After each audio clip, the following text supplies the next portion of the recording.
Hi, welcome back to Save with Crypto. My name's Save with Crypto, and just looking at the price of Bitcoin here, actually, on the 12-minute time frame. Now, for the last couple of days, I've been fairly obsessed. In fact, I'm always obsessed, actually, about the 21 and 55 EMA. But just before I do that, I'm just going to show this blue line here, which is actually the SMA, which I've set to 200, because I've noticed quite a lot of people use like the 200 week moving average and the 200 minute moving average. And I must say, it's quite nice. You know, seems to sort of behave as some kind of like support on various time frames. Like here, for example, you know, where the price sort of wicked down to there, and then early hours of this morning, it kind of wicked down to there as well. You know, it's kind of quite interesting, isn't it? Look back here. Did that really well, didn't it? Anyway, let's turn that off for the moment and put on our indicator, which is called Quadzilla. If you want to know about Quadzilla, go to savewithcrypto.org/QZ. This is the indicator that we've developed here at Save with Crypto between me and my friend Maff, who is a brilliant coder, and he's done such good work with this. It's amazing.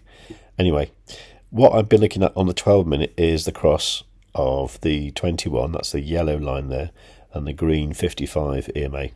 And basically what you're looking for is the yellow going above the green, and usually when it happens, it's a fairly bullish sign. So I was quite happy to see this on Friday morning crossing there.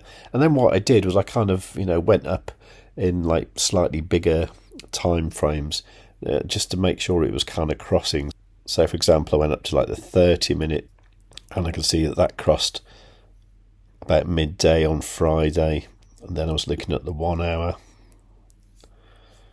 and you can see that crossed bullish on Friday afternoon. And then yesterday we got as far as the 2 hour, and it crossed bullish there at 10 o'clock in the morning. And now actually on the 3 hour,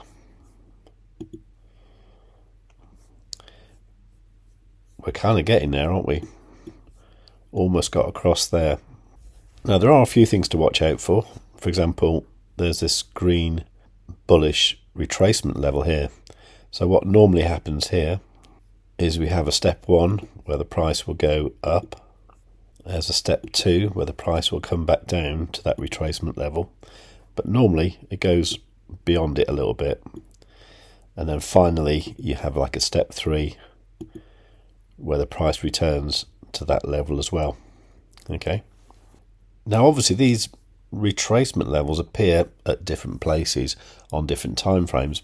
But what I've found is if you're looking at whatever time frame is about to get this bullish cross of the EMAs, these retracement levels seem to be really good. Now then, that is down at 68,945. So, with it being the Sunday today, you can probably guess what I'm going to say. Yeah, it's the CME close from Friday afternoon. And the CME closed here at 68,980. So wouldn't it be neat if we get this bullish cross here, which we'll get in 2.5 hours when this candle closes, the price goes up throughout Sunday, and then when the CME opens, we have a big dump, fill that CME gap, and then maybe continue back up. That sounds very likely to me. And if we did do that, we could quite easily do that without making a lower low. So, we could come down here, do that. So these lows are all higher lows, which is fine. That's what you want for a trend to the upside. Now, I know there's quite a lot of people calling for much, much lower levels.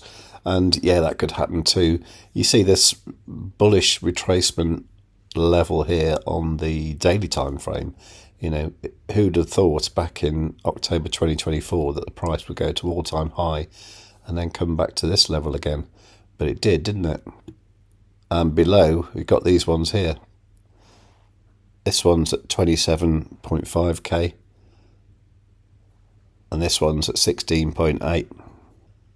And there's even lower ones at 10.7 and 7.6. But how many of these bullish retracement levels have completed? Well, we can see that in the stats on Quadzilla.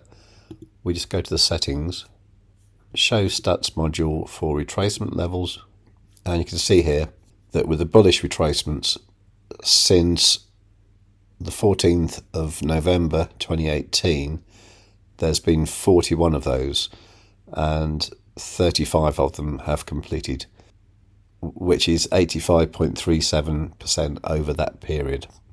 So possible, but what you tend to notice with an asset that's rising in value over time is that the bearish retracements play out more often. So there's been 31 of those, and 29 of them have completed with a 93.55% accuracy. So bearing in mind what I've just said, there's a bearish retracement level up here that needs to complete at 89,326 that statistically is more likely to complete than this one here at 26.9. So how to trade this? Well, I'm trading it on Bitunix. I'm probably going to try a few small positions during the daytime to see if I can catch some of that movement upwards. But I think the safest thing to do is probably wait for that retracement down to the CME level when the CME opens tonight.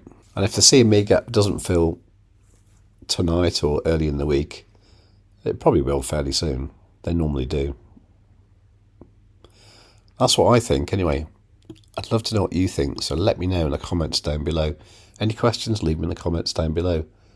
While you're down there, please do give the video a great big fat like and make sure that you are subscribed and you've got the notifications turned on. And above all, tell your friends.